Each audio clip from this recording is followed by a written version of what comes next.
Mr. Nehlen, how are you, sir? I'm good, Mr. Cantwell. How are you? I'm doing fantastic, my friend. It's good to speak to you today. Paul Nehlen, everybody. Yeah.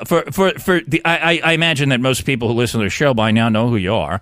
But I'll say, you went to primary, Paul Nehlen. I'm sorry, you went to primary Paul Ryan. In the prior Republican primary, right. and you made a something of a name for yourself in the course of that, and it was a fantastic thing to watch, and I've really come to appreciate your contribution. So I'm glad to be speaking with you today, my friend. I appreciate that. And I get your emails. I listen to the show to the extent that I can. Of course, we've all got to make our money and do our thing. Of course. And this whole thing today with this your email, big trouble. Boy, I'll tell you. The straw that just broke the back today for me was, I think yesterday, maybe reading that Trump was pushing for this criminal justice reform, and what a squandered opportunity we have. I went to several Trump rallies, and I distinctly did not chant criminal justice reform. I chanted, build that wall, lock her up, and a few other things that escape me now because I feel like it was a million years ago. A million years ago, we were out there killing ourselves to get this guy elected. And what has he done for us? He got some tax cuts through. Who the fuck asked for tax cuts? I mean, of course we all want our taxes cut because look who's climbing over the fences. Look who's getting our tax money. Who is the recipient of all of the taxes we're paying? Well, first off the top of my head, I can think of all these illegal aliens that are coming in here. Yeah. I didn't sign up for paying for illegal aliens. I didn't sign up for that at all. And you're exactly right when you say our guys are behind jail, behind locked cages. Yeah. You were. Several of our guys still are and will be for some time. You talk about incitement to violence. You look at Hillary Clinton. You look at Joe Biden. Creepy Joe isn't, suggesting they need to go out and fight in the street. Yeah. I'm not inciting any violence, but I'll tell you what, I'm not going to shed a tear if 1,000 Robert spring out of the woodwork, and I'm not. I won't shed one tear, not one, because we're being driven to this, and it's a situation where you can't talk on social media. You have no platform.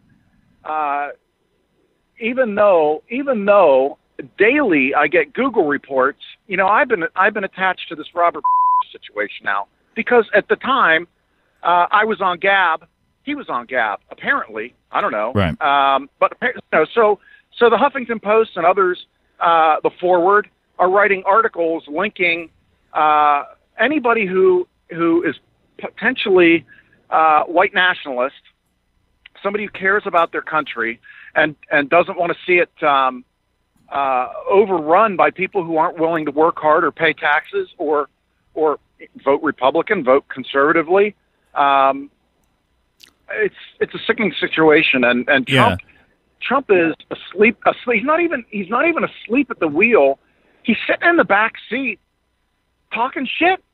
That's what he's doing. He goes to his rallies and he talks shit. Jim Acosta is going to be back in the White House. If I were a reporter in the White House, I would be throwing fights to get my hands on the microphone now. Why not?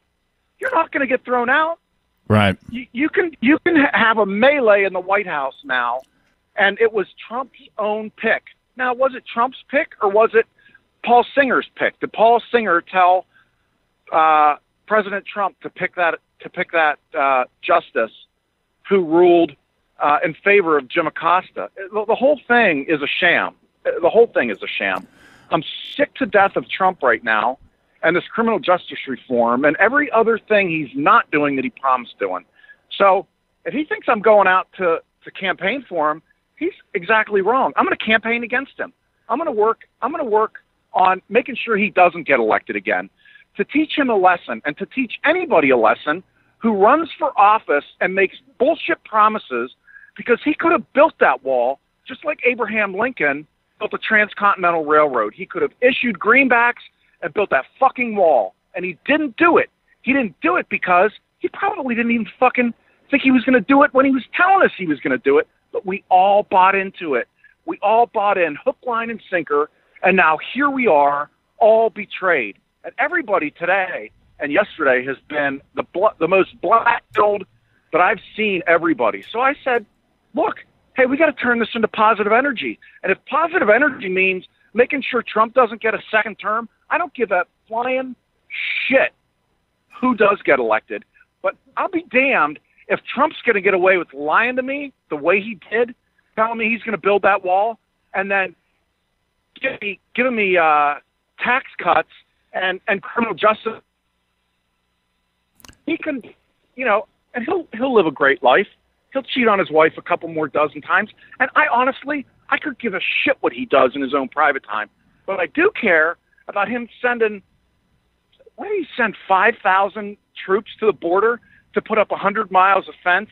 And oops, they forgot to put it over in San Diego where they freaking climb over the wall. I mean, come on. The whole thing is such bullshit, Cantwell. It just fucking pisses me off. So I hope I'm not blackpilling any of your listeners. I hope all of your listeners are absolutely energized to be full-on fucking all of them. Every last one of your listeners. Every one of them. Because that's what it's going to take. We're absolutely going to have to get to the point where I just saw Joe Biggs arguing with some sitting congressman about this sitting congressman is proposing a $15 billion semi-automatic weapons buyback. I just saw this a few minutes ago. Joe Biggs is arguing with this guy on Twitter. How Joe Biggs is still on Twitter, I don't know. But so he's still on Twitter, and he's arguing with these people, and they're saying, well, we'll just come take your guns away, and if you don't like it, you're going to start a war with us. We have nukes. So what? So a sitting congressman is suggesting that they're going to nuke private citizens?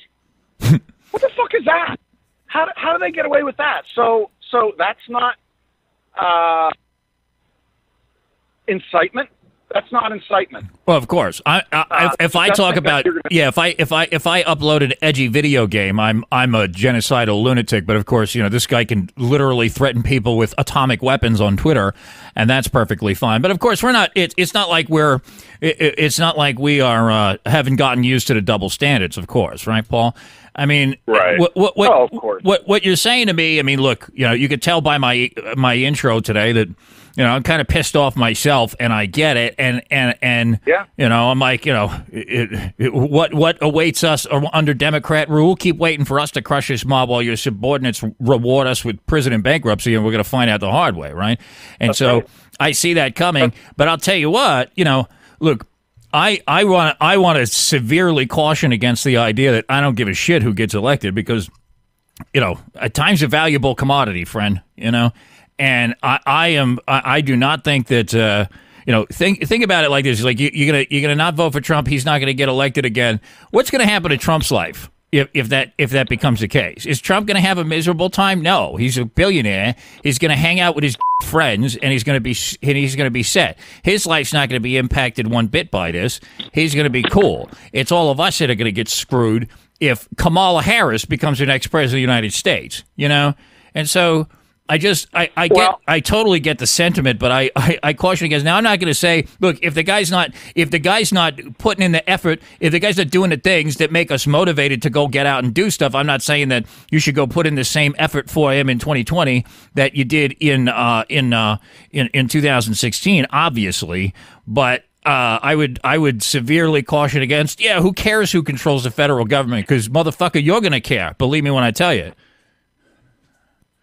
Oh, well, trust me, I'm going to care who's controlling it, but at least I'll know what I'm dealing with. I would rather deal with somebody like Obama, who, even Obama was cryptic in a lot of his actions. I mean, they were running guns to Mexicans so they could run them over the border so that they could well, we knew about that, right? We found out about it. And lo and behold, Holder did nothing about it because the fucking guy was in on it.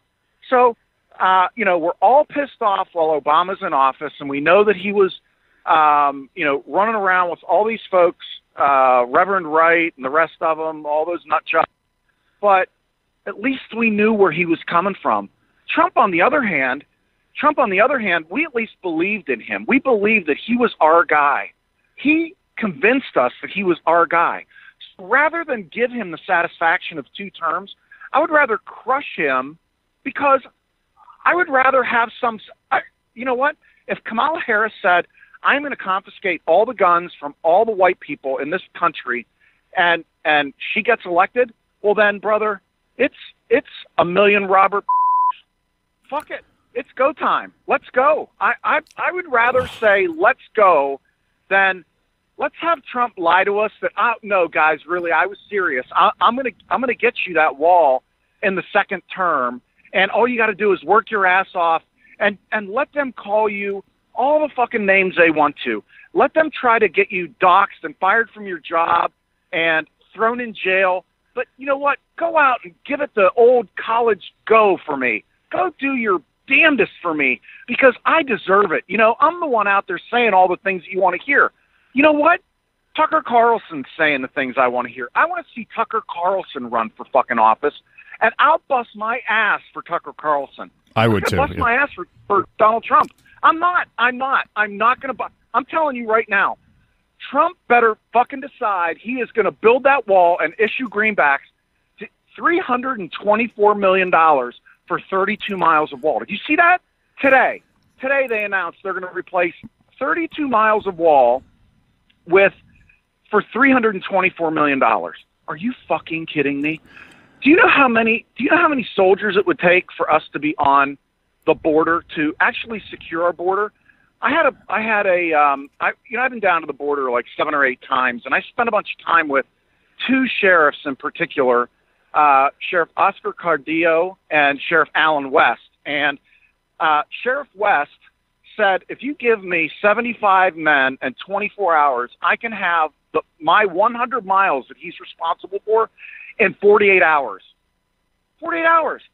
He could have the border secured. Why would I be okay with Donald Trump spending $324 million for 32 miles? It's absurd. Well, it's math like that made me an anarchist for a period of time, right? And so I believe me, sure. I didn't see the number that you're talking about, but it's not shocking to me that they're talking about spending outrageous amounts of money for things that are going to be horrifically ineffective. And this is as I started, it was funny. I listened to my first Daily Show appearance the other day. I was like looking for some old stuff to put back out for recycling, right?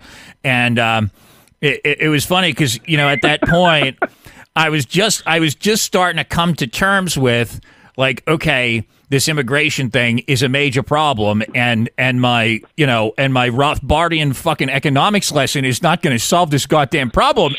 We've got to have the damn government stop this flood of invasion.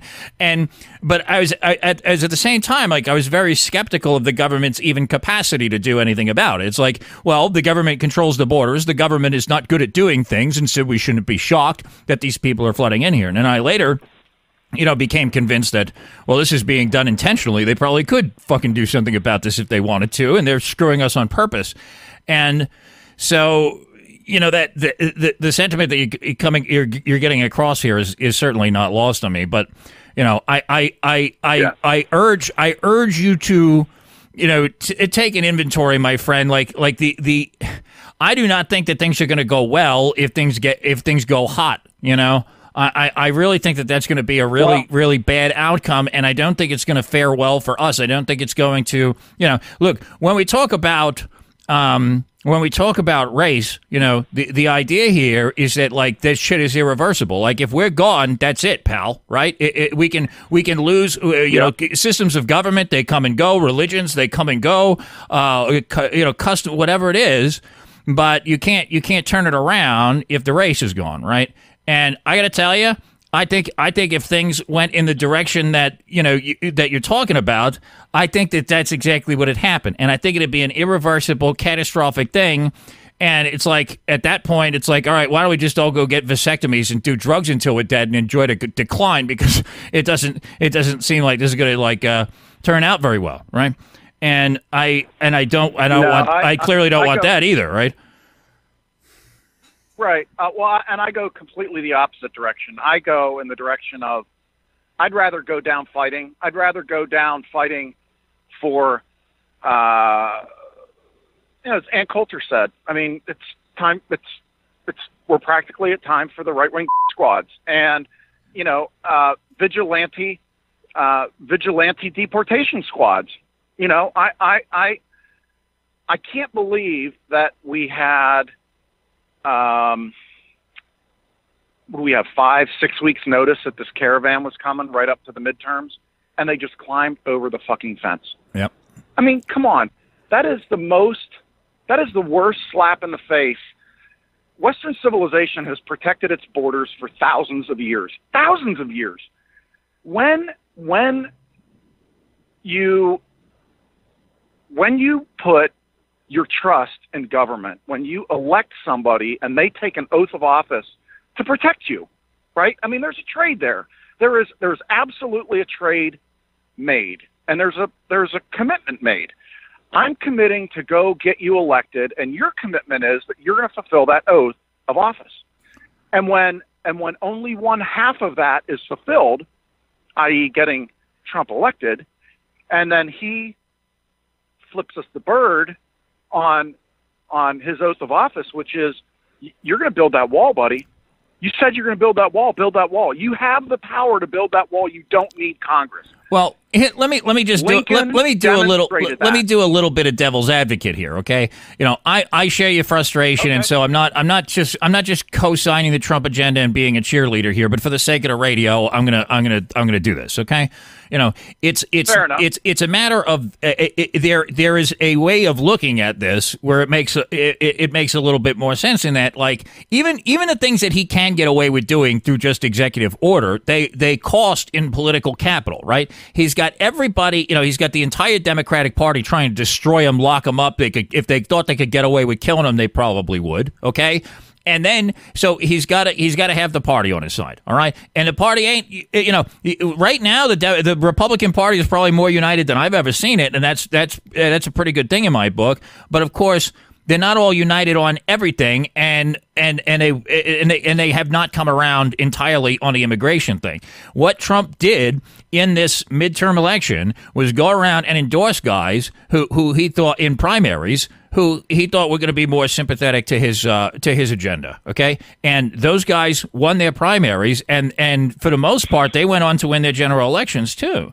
And so, like, he caused, like, what, 45 members of the House of Representatives just retire. I don't know how much of it is him, but I think a lot of it was. And so, these guys are like, he's taking over the party. I got no place in this thing. Jeff Flake's like, I got to get lost, right? And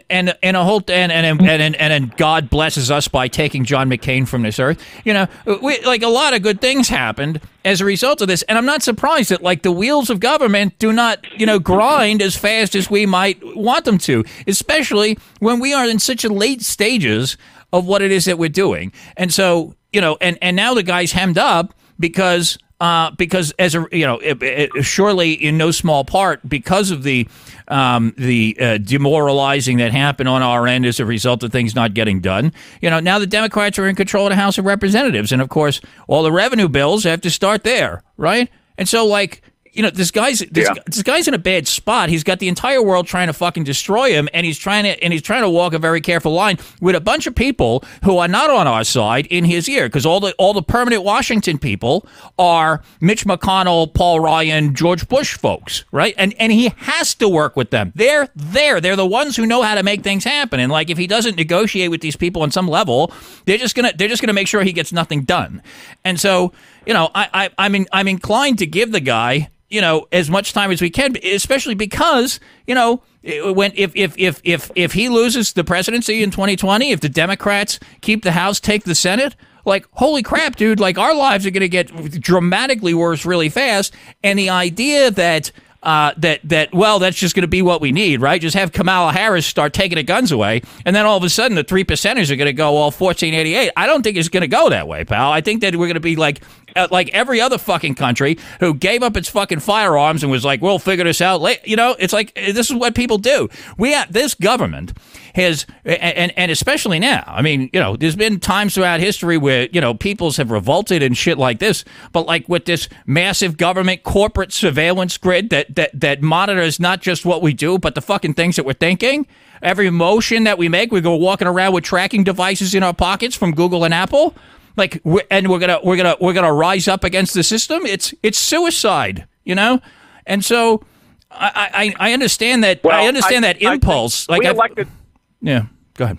Yeah, we elected Trump to be our suicide. We elected him to be our kamikaze. We did. I did. I watched Obama and company, Harry Reid and Christ, I can't even think of her name right now. She's fucking probably going to be the Speaker of the House. Nancy Pelosi. Yeah. I watched the Democrats sacrifice themselves to get Obamacare across the end zone. They got it in. They did it. They sacrificed their careers. Shit tons of them got thrown out, and we had the biggest flip in the House that they've ever had, right? But they were willing to do that. They were willing because they believed in what they were doing. Yeah, but here's the difference. I would rather Trump be a one. Trump would have never been a one term guy if he had said, I'm going to do just like Abraham Lincoln did, and I'm going to build that fucking wall. And fuck you Republicans. If you don't like it, you can resign. Go fuck yourselves. I'm doing this. If Trump had said that, I swear to God, we would have seen white voters. You wouldn't have had to do a drive for white voters. They would have finally said, no shit, there is somebody with a set of balls who, I mean, if I were to run for president, I would run on one thing. I would say, I am going to build that wall. I'm going to do just like Abraham Lincoln did. I'd say we are going to, I'm going to deputize deportation squads, and we are going to do 1 million deportations a month for the next 30 months at least. At least the next 30 months, we are going to deport 1 million people a month. That would be the platform that I would run on. We are going to be, and while we're building that wall, we're going to bring everybody back from Afghanistan. We're going to bring everybody back from Syria. We are not going to war with Iran. We would have no troops in Africa, except maybe in South Africa to protect the Boers. We would have all of our troops amassed on the southern border. And I'm telling you, man, woman, or child, nobody would get across that border unless they came through a border crossing and had papers to get here. God is my witness. If I were president, that's how it would be run. So, you know, who knows? Maybe I'll throw my name in later, but I'm telling you, until somebody says that and actually follows through on it, we're screwed. We are going to have Kamala Harris eventually as president if we don't do something now. Well, I get the I know there's other callers. I know there's other callers. But I appreciate the conversation, and I invite the callers to hang on a couple of minutes because this is good radio here, okay? And I think that you're voicing a frustration that is probably felt by a lot of the people who are listening to the sounds of our voices right now. So maybe we hash it out a little bit. I think that look, when Trump gets elected, you and I looked at it completely differently as he came into office, I think, right? Like, I looked at his job primarily, during the primary, it was his job to keep Jeb Bush from becoming a damn nominee. And then when it went into the general, his job was to keep Hillary Clinton out of the damn Oval Office. And insofar as that is concerned, he's doing a good job. I don't think any of us who have been paying attention to politics for any period of time should act all shocked that, like, a politician overpromised and underdelivered. That's kind of the name of the racket, right? This is not like we're not the first activists who got this fucking shitty end of the stick, right? This is the name of the game here. And so, maybe my libertarian background is helping me out here and calming me down, because it's like I never thought that this was the fucking answer, right? Like the idea that we're just going to go win some popularity contest and then some fucking reality TV billionaire is going to go solve our problems is foundationally ridiculous to me, and it has been for a long time. But at the same time, I'm like, I'm happy to go along with the meme, right? You're God Emperor Trump. I'm gonna fucking do that shit because it makes communists cry. We're gonna have a lot of fun. We're gonna shitpost. We're gonna get you in there. We're gonna keep the Democrats out of power, and then we better start figuring out what's actually gonna solve this shit, because it ain't happening, pal. Even if you do, deportations, which are good. Deport every person. Even forget about illegals. Every non-citizen get the hell out of the country tomorrow, right? Go do that. Let me tell you something, pal. We're still, like, the United States is still done, right? The diversity virus is spread that far that, like, the idea that we're all going to live under a contiguous system of government at this point is foundationally ridiculous. Look at, in Georgia, I don't know exactly what the immigration impact is on Georgia, but I'm not under the impression that, like, Georgia's a sanctuary state or whatever, right? Look at this madness that's going on down there. You got this who's running around drumming up all the damn racial tension with the blacks. Right? And she's like, well, if this white man wins the election, that's basically tantamount to slavery, because you're taking away your right to vote. I definitely won the election, right? I'm me, for fuck's sake. How could you possibly let that white man? That bullshit. This is what these people are doing. So, like, we got these problems. Even if every illegal got deported and there's walls on both sides and everything, like the problem ain't even solved then.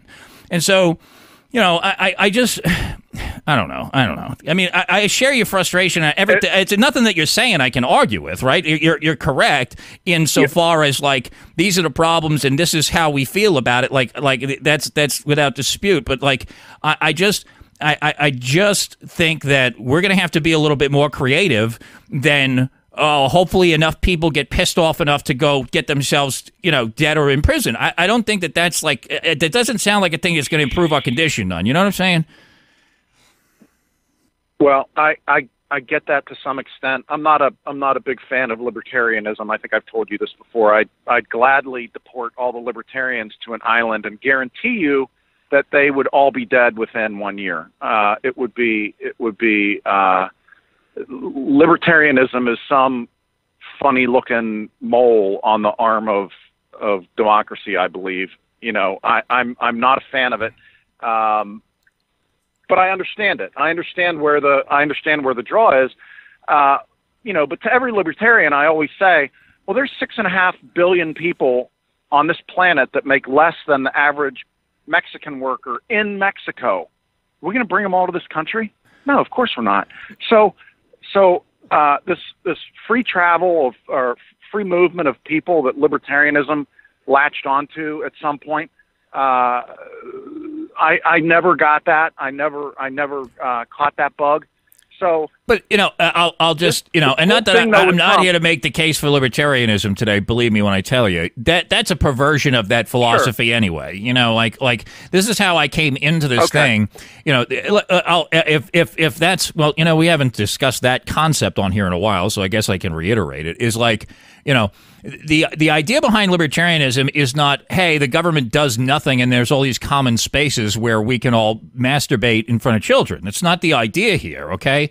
The radical libertarian position, the anarcho-capitalist thing, is all the property is privately owned. Borders are the whole point of libertarianism, okay? This is my fucking property line, and if you come across it, you better do what I say, or you're going to have a violent conflict on your hands. That's libertarianism. All this bullshit about polyamory and open borders, it's a bunch of communist horseshit that was brought in to destroy that thing. That was a bunch of nonsense that got inserted into it.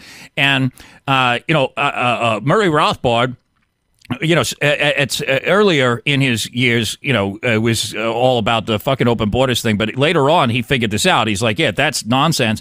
Hans Hoppe, democracy to God that failed. Hans Hoppe always talking about, the immigration thing is a communist nonsense, and it's destructive to the ends of libertarianism anyway.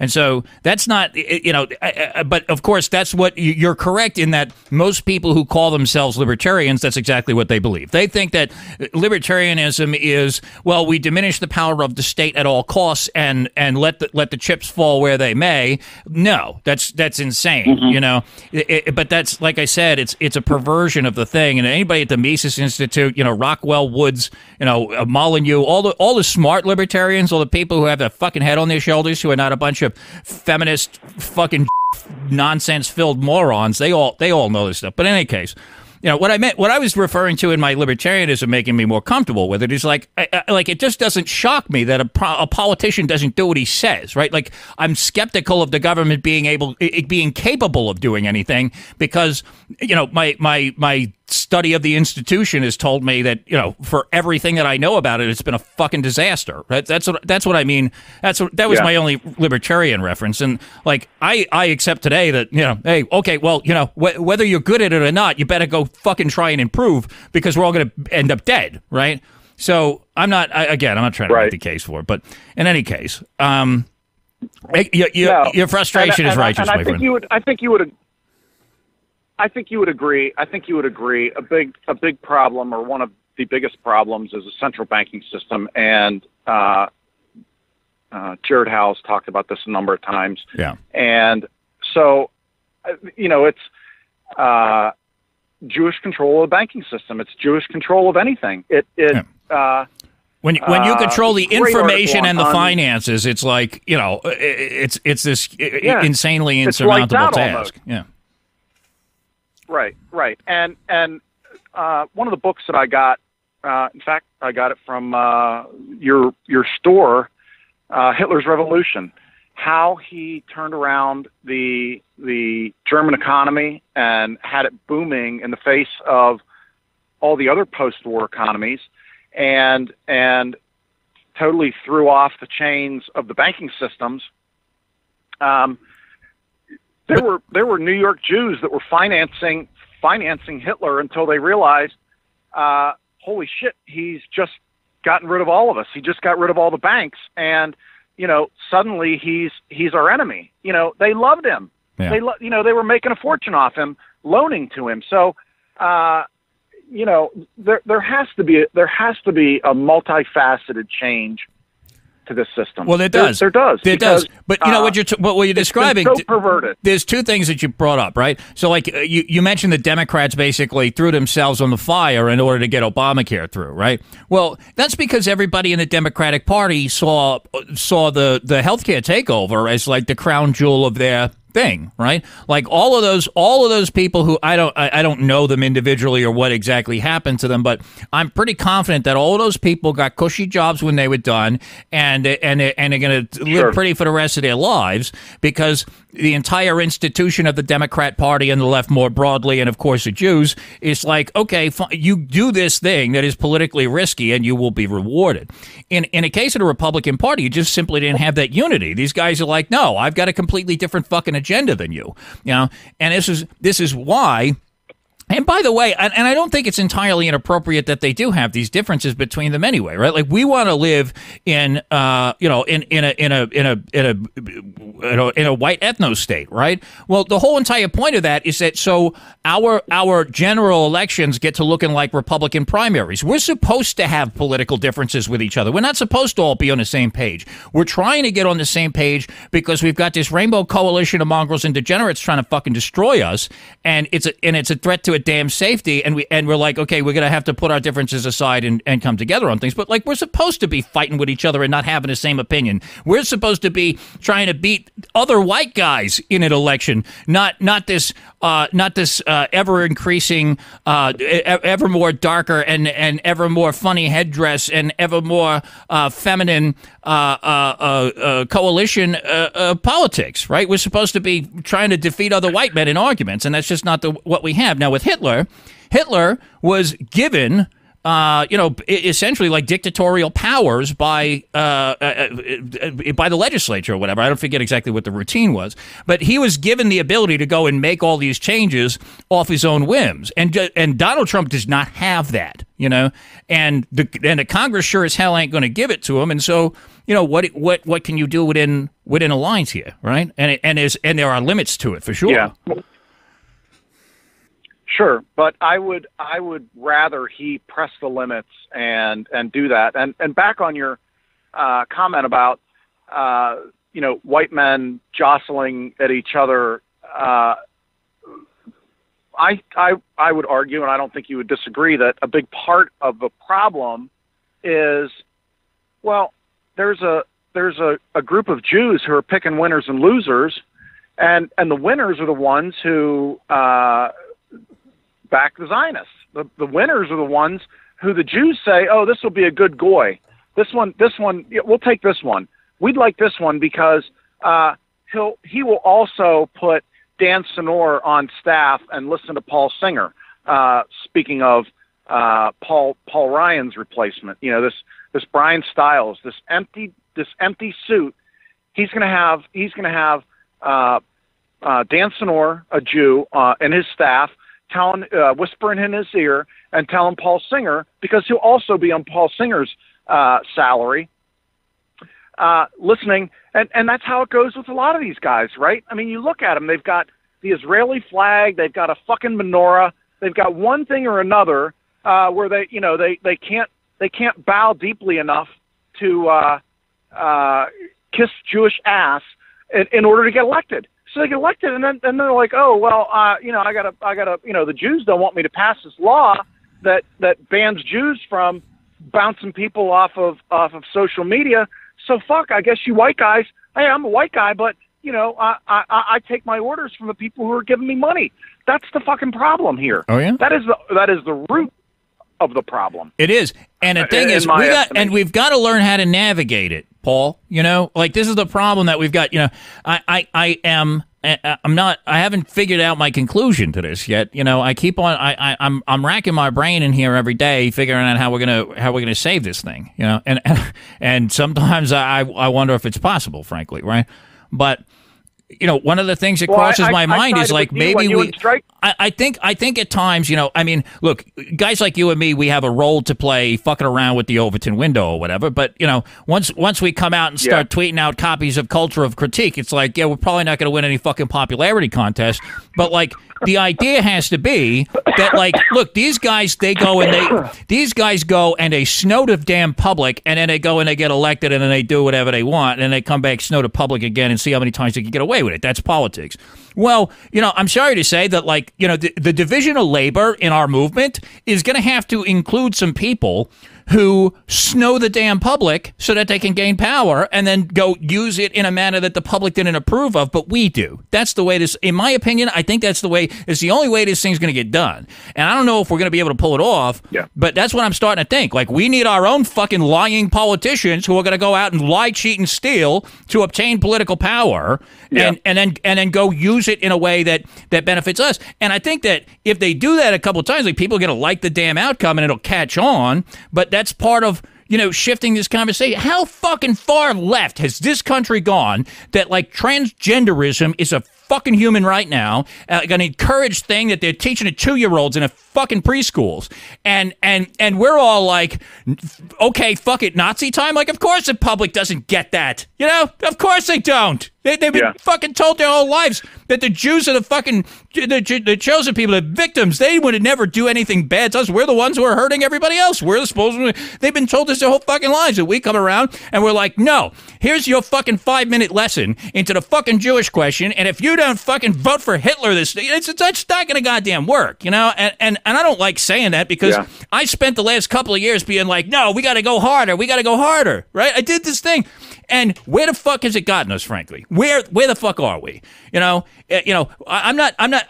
happy to do this in my fucking role and, fuck around with the Overton window and stuff like that, but I'm accepting on some level that you need these guys. Like I said, Tucker Carlson, right? I mean, Tucker Carlson is doing the fucking greatest. I think he's more important than Trump at this point. You know, he's completely changing the goddamn conversation, which is why these assholes are fucking threatening his wife.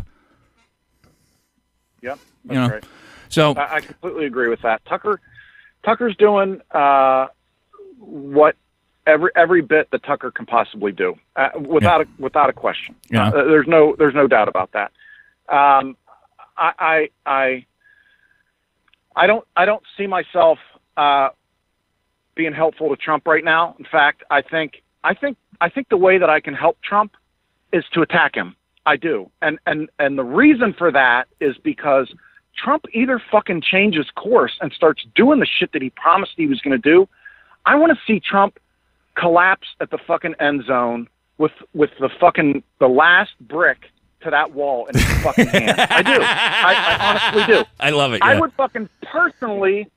personally fucking carve his. I would go to Mount Rushmore with a hammer and chisel to carve Trump's fucking head in that wall. But you know, Trump's got to give me something. He's got to and that's something. That's something. Cantwell is not criminal justice reform. It's not. Okay, I don't want to fucking hear about criminal justice reform. I want to hear about that wall. I want to hear about how you're going to deport people. And that wall. I think the criminal justice reform. I think it's a con job. Frankly, I think he's doing this to fuck the Democrats into a corner. Honestly, because I think that he's going to do this thing that's right up their alley, and they're going to fight him on it just because he's Donald Trump, and then they're going to look like a bunch of fucking assholes, and it's going to help him in 2020. That's what I believe. Maybe I'm 4D chessing it too much, but. I think you're 4D chessing it. I think what's going to happen is the Democrats are going to fucking judo him. Trump's going to think he's going to get some good guy points from the Democrats, and they're not going to call him a fucking racist, white supremacist Nazi. You know he's smarter than that. Huh? You know he's smarter than that. He doesn't think signs that thing. They're gonna laugh at him. They're gonna laugh at him and say, "You dumb fuck," just like Nancy Pelosi laughed at Paul Ryan when he gave even more than what they had asked for in the budget. They're going to laugh at Trump. If he fucking signs that thing, I swear to God, I'm going to fucking lose my shit. If Trump signs that criminal justice reform, the Democrats are going to laugh at him. The fucking Republicans are going to be so fucking black-pilled because there's going to be at least 4,000 more violent criminals on the street. 4,000 violent criminals probably crossed the fucking border since you and I started having this conversation 53 minutes ago. Yeah. I mean, what the fuck is going on in this country? We are getting screwed. So Trump's got to step up. And I'm telling you, I'm attacking him for his own good. Because if he thinks going to Nashville or to Omaha or to Schenectady, New York, and doing a fucking powwow, doing a rally, and having people stand around him with those fucking stupid Q shirts on, and that's doing it. Well, you can expect Trump will not get elected again because yes, there are a bunch of mouth-breathing, useful idiots, just like on the Democrat side, who are going to go, yeah, fucking Q told us to, just trust the plan. It's all coming together. Those indictments are all going to be unsealed, and Jesus, Pizzagate, and all this other. Shut up. Build the wall. That's all we want. Build the wall, and we'll all be happy. We'll all kill ourselves to get you elected again. And you can have all the stewardesses you want. We don't care. How about that? Right on. Well, I'm all cried out, Cantwell. I'll tell you. Go ahead. I love what you're doing. I do. I'm not always crazy about some of the guests you have on. Shake my head sometimes. You know what? At least you're honest enough to have people on there and let them talk.